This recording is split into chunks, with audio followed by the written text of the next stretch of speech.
મિત્રો, ભવિષ્યવાણી ચેનલમાં તમારું બહુ સ્વાગત છે।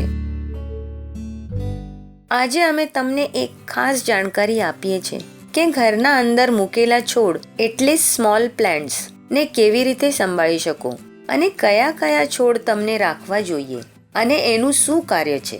મિત્રો, મોટા ભાગના લોકો પોતાના ઘરમાં સજાવટના છોડ લગાવે છે। ઘરમાં સાજ સજાવટનું ધ્યાન રાખવું તો જરૂરી છે, પણ વાસ્તુશાસ્ત્રના આધારે એવા કયા છોડ છે જે વાસ્તુને અને તમને લાભ આપે છે? આવો એક છોડ છે મોરપંખીનો છોડ। મોરપંખીનો છોડ જોડાથી લાગવાથી ઘરમાં અનેક પરેશાનીઓ ખતમ થઈ જાય છે। ઉલ્લેખનીય છે કે છોડ ઘરમાં યોગ્ય દિશામાં હોવો જોઈએ। એવું કહેવાય કે તેનાથી ઘરમાં સૌભાગ્યની વૃદ્ધિ થાય છે। પણ જે આ સુકાઈ જાય તો શું કરવું જોઈએ? ઘરમાં છોડ લગાવીએ તો એની યોગ્ય દેખરેખ પણ કરવી જોઈએ। એવું કહેવાય કે મની પ્લાન્ટનો છોડ ઘરમાં વધવાથી ઘરની આર્થિક પરિસ્થિતિ મજબૂત થાય છે।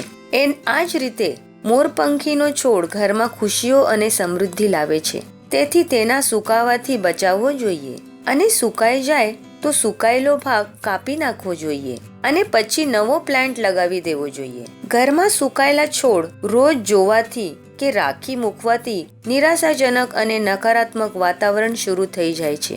તેથી ઘરના વાસ્તુમાં કોઈ છોડ લગાવો અને તેનો ફાયદો લેવા માંગતા હોય તો તેને દેખરેખ જરૂર કરવી જોઈએ। તો મિત્રો, જે તમને આ વશીકરણ સંબંધીમાં હજી જાણકારી જોઈએ છે તો આ નંબર પર તમે સંપર્ક કરી શકો છો।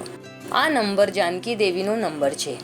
એ વર્લ્ડ ફેમસ જ્યોતિષ છે। એમનો નંબર નોટ કરી લો, 9815119254। બીજો નંબર છે 9815119736। તો ફ્રેન્ડ્સ, જોતા રહેજો, લાઈક કરજો, સબસ્ક્રાઈબ કરજો અને શેર કરજો। તમને આ વિડીયો કેવો લાગ્યો એ અમને જરૂર લખજો અને અમારા ભવિષ્યવાણી ચેનલને સબસ્ક્રાઈબ જરૂર કરજો અને આ જાણકારી તમારા પરિવાર દોસ્તારમાં જરૂર શેર કરજો। ધન્યવાદ।